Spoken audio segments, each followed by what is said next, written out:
अंक विधि से भाग करना। इससे पहले निखिलम एवं परावर्त योजित विधि से भाग करना हम पहले सीख चुके हैं। निखिलम विधि और परावर्त योजित विधि तभी उपयोगी होती है जब भाजक यानी डिवाइजर जिसका भाग देना है वह संख्या आधार अर्थात 100 या 1000 या 10 के नज़दीक की संख्या हो। जैसे यहाँ 87 है, 91 है, 112 है, 119 है। ये चारों भाजक इस प्रकार के हैं कि जो इनके आधार के नज़दीक की संख्याएं हैं, तो ऐसे भागों को निखिलम या परावर्त योजित जैसी भी उपयुक्त विधि हो उसके द्वारा किया जा सकता है। परावर्त योजित विधि से तो ये चारों ही भाग हो सकते हैं। निखिलम विधि तभी उपयोगी होती है जब भाजक अपने आधार से कम होता है, जैसे 87 और 91 है।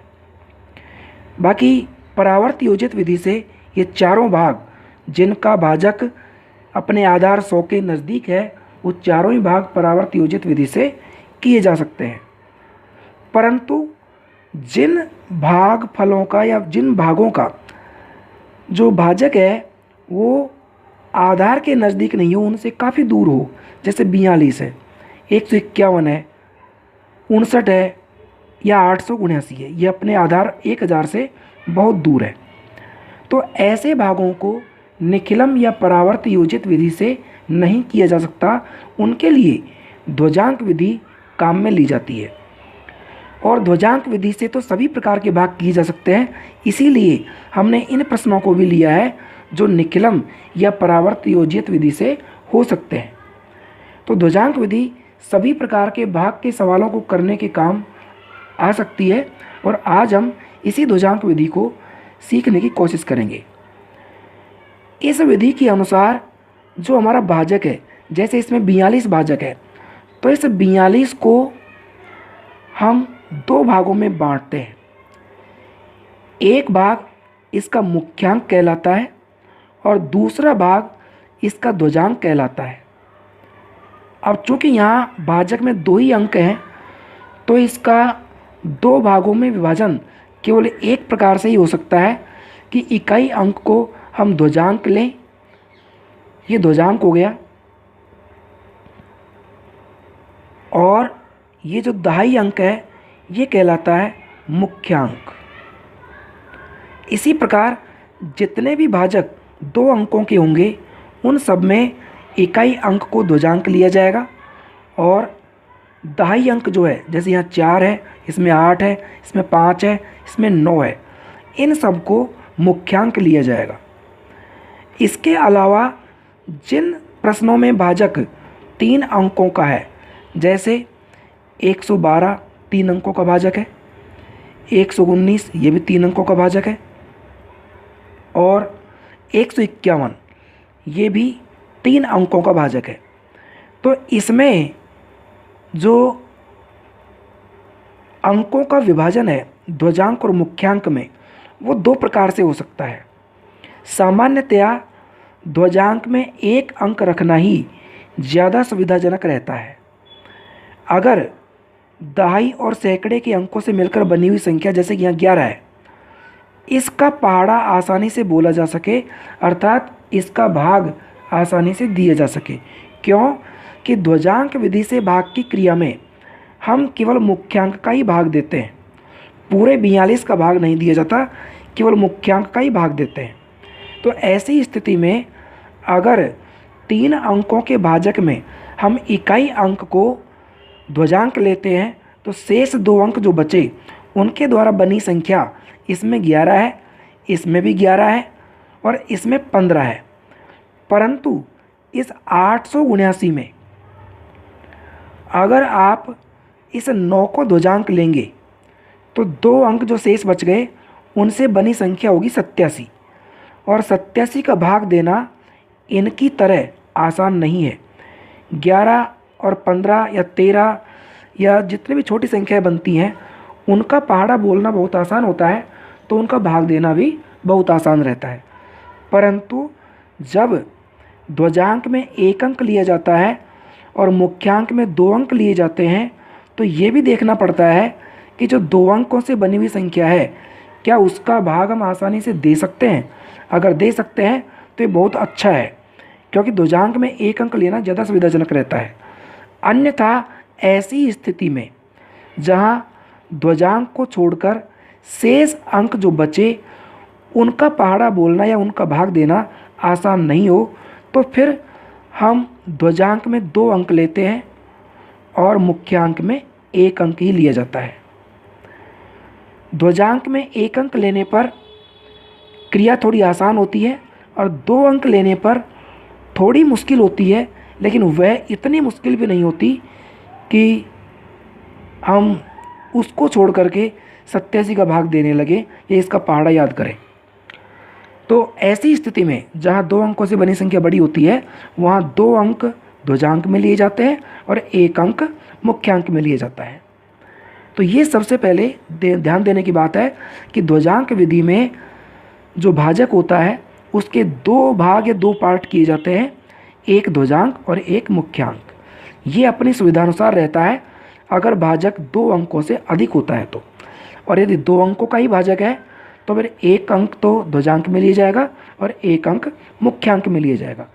अब समस्या वहाँ आती है, या समस्या तो नहीं कह सकते हम उसे, लेकिन कोई तर्क कर सकता है कि अगर हमें केवल 9 का ही भाग देना हो तो ऐसी स्थिति में हम ध्वजांक विधि किस तरह से काम में लेंगे। तो मैं कहता हूँ कि वैदिक गणित प्रश्नों को आसान करने के लिए है, न कि कठिन बनाने के लिए। चूँकि यहाँ इकाई अंक ही है, दहाई अंक है नहीं, होगा तो वो शून्य होगा, तो शून्य का तो भाग देना ही गणित में वर्जित है। शून्य का भाग दिया ही नहीं जाता। शून्य का भाग देने पर अनंत प्राप्त होता है, वैसे अनंत कोई संख्या भी नहीं है। तो इसलिए जब भाजक 1 अंक का ही हो तो ऐसी स्थिति में हम सामान्य गणित के द्वारा ही भाग की क्रिया कर लेते हैं। अन्यथा अगर यहाँ इसको ध्वजांक रखोगे तो मुख्यांक हमारे पास बचेगा ही नहीं, और ध्वजांक विधि यहाँ पर उपयोगी नहीं होगी। ध्वजांक विधि तभी काम आ सकती है जब भाजक में कम से कम 2 अंक हों, जिससे कि 1 अंक हम ध्वजांक में ले सकें और 1 अंक मुख्यांक में ले सकें। अब हम समझते हैं कि ध्वजांक विधि किस प्रकार कार्य करती है। इसके लिए हम भाग देने हेतु 3 खंड बनाते हैं। इस प्रकार से हमने 3 खंड बनाए, और सबसे पहला भाग हम करते हैं जो है 1234 भाग 42। इसमें भाजक को यहाँ लिखा जाता है जिसमें मुख्यांक नीचे और ध्वजांक थोड़ा ऊपर की ओर इधर यहाँ लिखा जाता है। ध्वज की तरह, ध्वज ऊपर रहता है तो इसलिए ध्वज की तरह ऊपर लिखा जाता है इस ध्वजांक को। और जो भाज्य है हमारा 1234 1234, इसके उतने अंक तीसरे खंड में लिखे जाते हैं जितने अंक ध्वजांक में है। हमारा यहाँ ध्वजांक 1 अंक का है तो भाजक का 1 अंक, इकाई की ओर से 1 अंक तीसरे खंड में लिखा जाएगा, और शेष बचे हुए अंक इस मध्य खंड में लिखे जाएंगे। अब हम शुरू करते हैं भाग की क्रिया। जैसे कि मैंने पहले बताया था कि ध्वजांक विधि से भाग करने के लिए भाग केवल मुख्यांक का ही दिया जाता है। मुख्यांक यहाँ 4 है, इस 4 का भाग देंगे। 1 में जाता नहीं है तो हम 12 में भाग देंगे। 4 का भाग 12 में दिया। सबसे पहले इस क्रिया को यहाँ भी लिख लेंगे कि 12 में हमने भाग दिया 4 का, तो ये भाग गया 3 बार और शेष बचा 0। तो 3 बार जो भाग गया हम उसे यहाँ लिखेंगे, और शेष जो बचा हमारे पास 0, उसे 12 के आगे और 3 से पहले जो जगह है उसके नीचे यहाँ लिखा जाएगा। अब ये हो गया 3। अब इस 3 में से माइनस करना पड़ेगा। क्या माइनस करना पड़ेगा? जितनी बार भाग गया था उसको ध्वजांक से गुणा करके, यानी 3 दूनी 6 यहाँ पर घटाना पड़ेगा। अब ये जो शेष फल आता है वो आएगा ऋणात्मक, यानी -3 आ रहा है वैसे ये, जो कि ऋणात्मक है। और ये शेषफल जो होगा ये ज्ञात होता है, ये मतलब इसमें घटाने पर आता है संशोधित भाज्य। और संशोधित भाज्य कभी भी माइनस का नहीं आना चाहिए। अगर माइनस का आता है तो इसके जस्ट पहले हमने जो भाग दिया था 12 में 4 का, जो 3 बार गया, वो 3 बार न दे करके हम 3 से कम बार दें। चूँकि ऋणात्मक है इसलिए हम इस भाग को संशोधित करेंगे वापस। तो 12 में जो 4 का भाग दिया था वो 3 बार न देकर हम 2 बार देंगे, और फिर हमारे पास शेष बचेगा 4 दूनी 8, 4 बचेगा शेष। तो इस 0 को यहाँ से काटो, 3 को भी यहाँ से काटो। पहले 3 बार भाग गया था, 0 शेष बचा था। अब 2 बार भाग दिया हमने, 4 शेष बचा। 2 बार हमने भाग दिया और 4 शेष बचा। अब ये हो गए 43। तो 43 में से जितनी बार भाग दिया हमने उसको ध्वजांक से गुणा करके, यानी 2 दूनी 4, इसमें से माइनस करेंगे और अब हमारे पास बचेगा 39। तो अब इस 39 में भाग देना है, ये हमें संशोधित भाज्य मिला है। इस 39 में भाग देना है, भाग हमेशा मुख्यांक का ही लगेगा। 4 का भाग दिया तो 4 का भाग 9 बार जाएगा, 4 नाम 36, और शेष बचेगा इसमें 3। तो 9 बार भाग गया जो यहाँ लिखा जाएगा, शेष बचा 3, उसको हम यहाँ लिखेंगे। अब ये हो गए 34।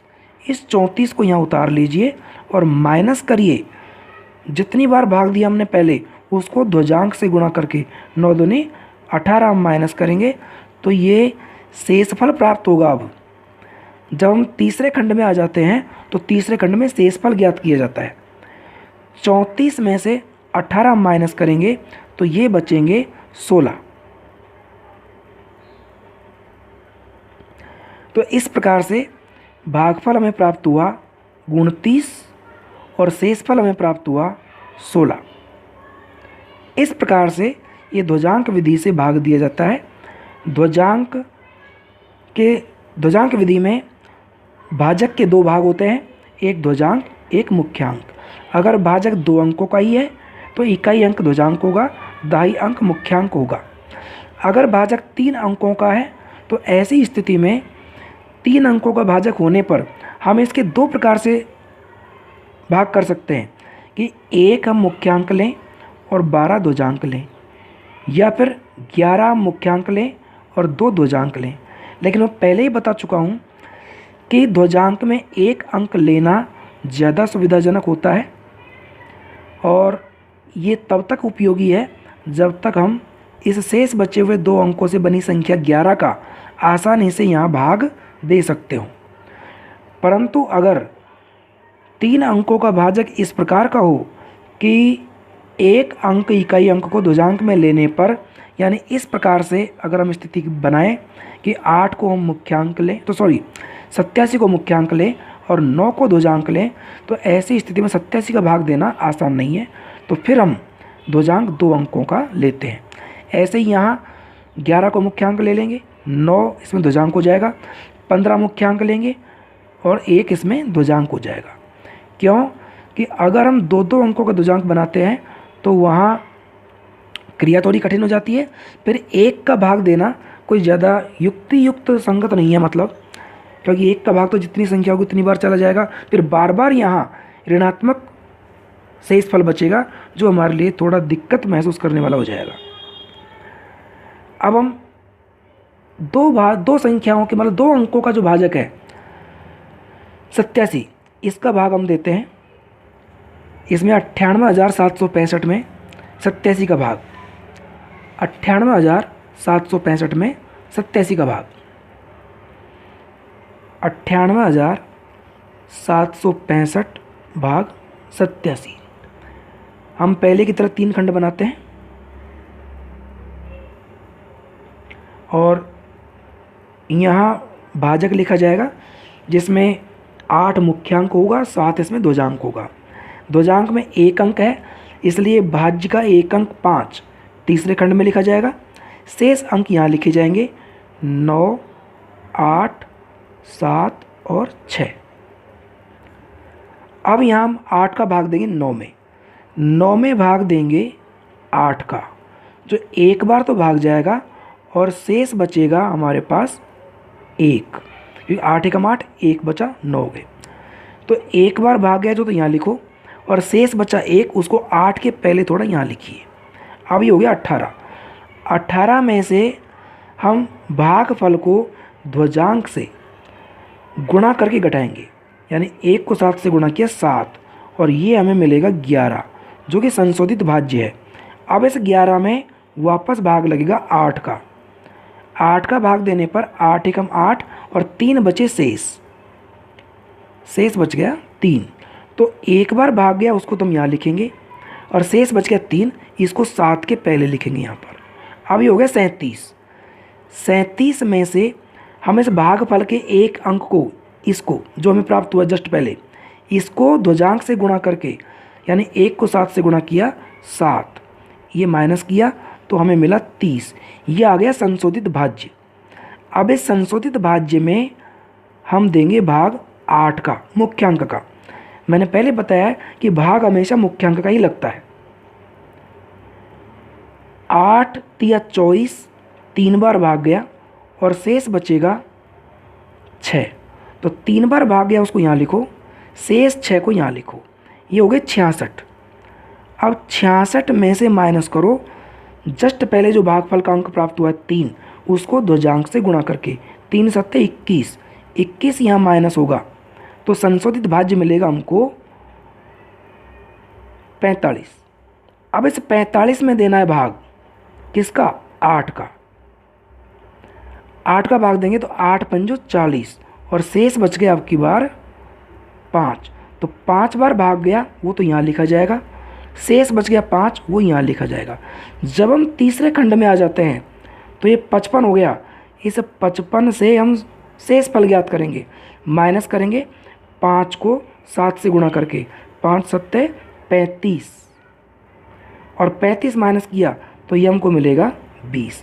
तो 1135 ये तो हो गया भागफल, और 20 हो गया शेष फल। आप चाहो तो इन दोनों को अलग से यहाँ लिख सकते हो, बाकी ये 1135 ये तो भागफल है, इतनी बार भाग गया, शेष बच